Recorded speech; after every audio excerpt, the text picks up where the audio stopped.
在江湖上有这么一种武器，可以在100米之外取人首级。飞龙斩被称为天下第一神兵，一旦掷出，所向披靡，沿途砖瓦树木尽皆粉碎。而飞龙斩的主人就是这个司马俊。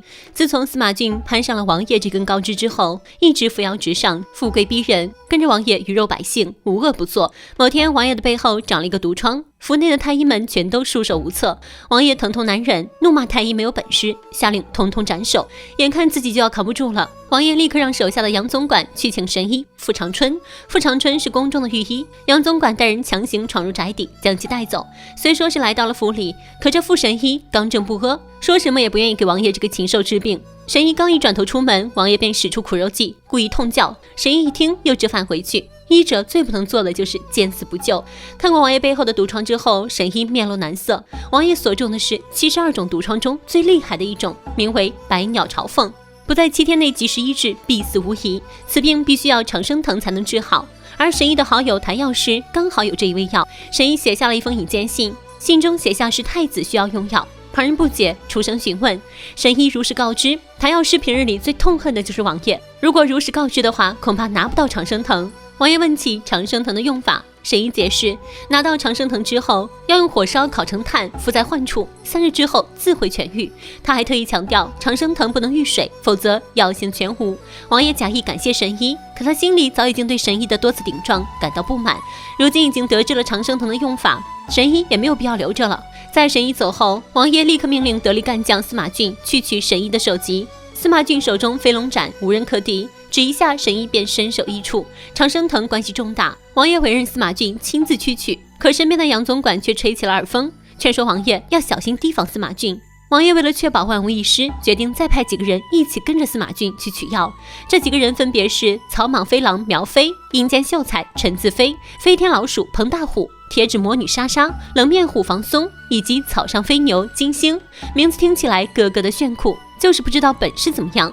杨总管对几人说清事实，交代几人，长生藤一旦被司马俊取到，他们几人无论用什么方式，都必须把长生藤抢回来交给他。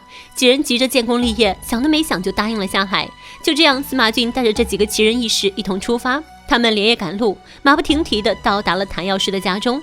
谭药师在看过信之后，拿出了长生藤。在谭药师交代期间，苗飞无意中将王爷治病的事情说了出来。谭药师一听长生藤是要给王爷的，当即就翻脸了，说什么也不愿意交出长生藤。几人只能出手抢夺，可没想到谭药师功夫了得，将他们通通打出了屋外。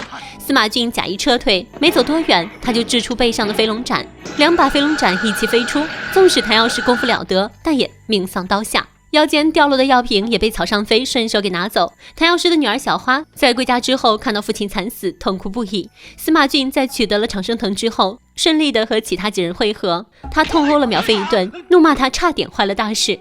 躲在暗处的铁二郎正好看到了这一幕，趁着司马俊没有防备，一个飞身抢走了长生藤。几人纷纷惊叹，此人纸上功夫了得。苗飞看出这一定是江湖上的铁指神功。司马俊想起师傅有2大绝技，一是飞龙斩传给了他，2就是铁指神功传给了师弟铁二郎。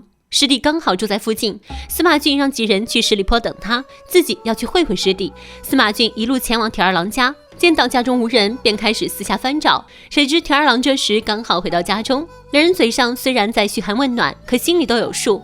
见铁二郎死不承认，司马俊只好假意离开。铁母提醒铁二郎，这些人肯定是来抢长生藤的，于是便让儿子去谭药师家里查看。铁二郎前脚刚出发，司马俊就从暗处走了出来。在看到铁母拐杖上的锦囊后，司马俊怀疑里面藏有长春藤。由于铁母眼瞎看不见，司马俊便想着偷出长生藤。没曾想铁母听力特别好，察觉到了不对劲，两人直接开打。铁母的武功不错，司马俊一时难以得手。眼见拿不下铁母，心狠手辣的司马俊再次祭出飞龙斩。眼下的铁母看不见飞龙斩，当场殒命。谁知翻看锦囊后，发现里面只是一些首饰而已。着急的司马俊在家里翻箱倒柜，无意中打碎了米缸，在里面发现了长生藤。与此同时，前往谭药师家中的铁二郎刚好撞见了谭药师的女儿小花。小花告知了父亲已经惨死的消息，于是铁二郎带上了小花，准备去帮小花报仇。可中途铁二郎刚好看到司马俊从自己家的方向出来，铁二郎心知不妙，老母可能出事了。果然赶到家中就看到了老母的尸首，长生藤也被司马俊拿走了。铁二郎悲愤交加，在埋葬了老母之后，他套上了祖传的铁环，准备去找司马骏复仇。另一边，司马骏赶回十里坡客栈之后，几人纷纷追问常生藤到没到手。司马骏留了个心眼，推辞说没有找到师弟的踪影，常生藤也没有拿到。他着急的想赶回王府，没想到此时天降大雨，无奈只能在客栈暂住一宿。回房前，司马骏还偷偷拿走了小二的一根萝卜。曹尚飞几人都不信司马骏的说辞，他们认为之所以司马骏这么着急赶回去，肯定是拿到了常生藤。深夜，彭大虎来到司马骏房间，故意和司马骏套近乎。可司马骏却看到了门外偷窥的曹尚飞和房松，他索性将计就计，拿出了那根萝卜，谎称这个就是常生藤。彭大虎没见过常生藤的模样，一时间竟也相信了。司马骏故意卖了个破绽，让彭大虎偷走了萝卜。凌晨时分，莎莎穿上夜行衣，悄悄潜入了司马骏房间，准备偷走常生藤。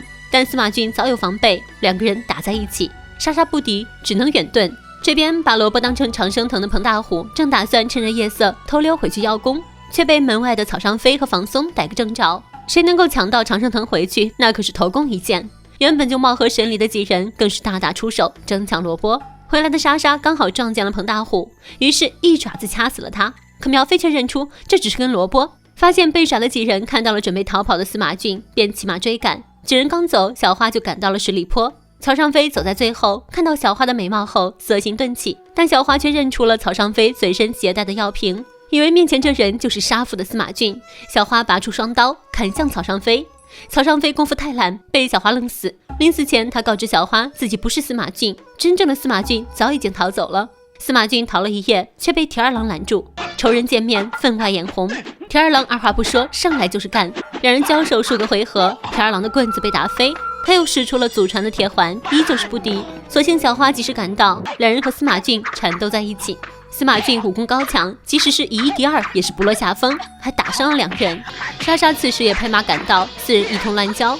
司马骏再厉害，也招架不住人多，一个凌空跳上高处，再次施展飞龙斩，逼退几人之后，司马骏慌忙逃走。三人回到十里坡客栈之后，小花得知莎莎也觊觎着常生藤，于是两人定下约定，莎莎负责去找司马骏的下落，找到之后，小花便将常生藤送给他。司马骏一路逃遁，来到了一处破庙躲雨，谁知却被事先藏好的苗飞两人埋伏。司马骏情急之下将常生藤丢入火堆，常生藤必须要火烤成炭灰才能出功效。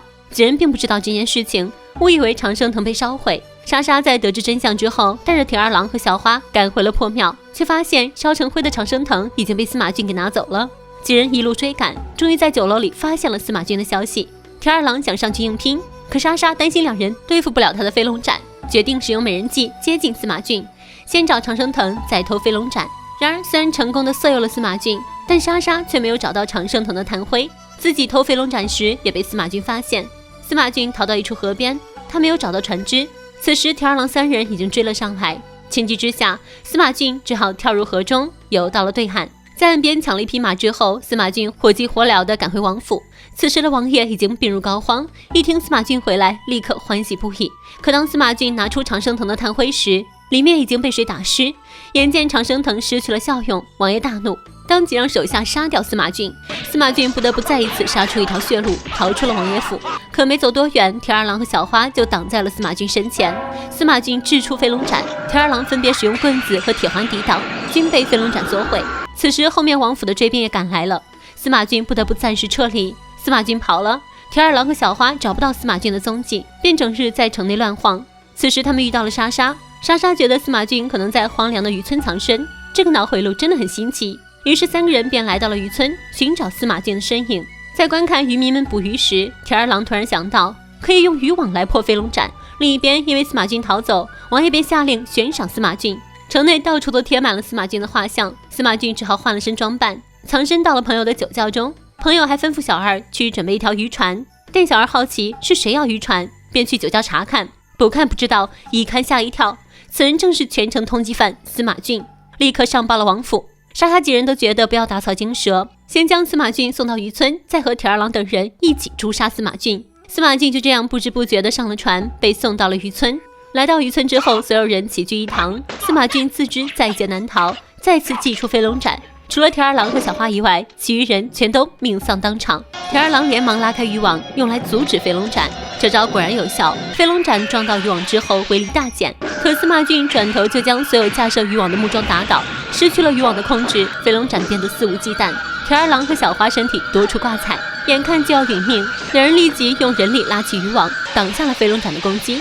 飞龙斩成功落到了铁二郎和小花的手里，两人扔出飞龙斩，从背后插死了司马俊，成功报仇。死在自己的武器上，也算是罪有应得了。这部《飞龙斩》著名导演何梦华于1976年的作品，虽然年代久远，剧情老套，但是武打设计真心精彩，现在看来别有一番滋味。好了，本期的故事就到这里了，小伙伴们，下期再见，拜拜。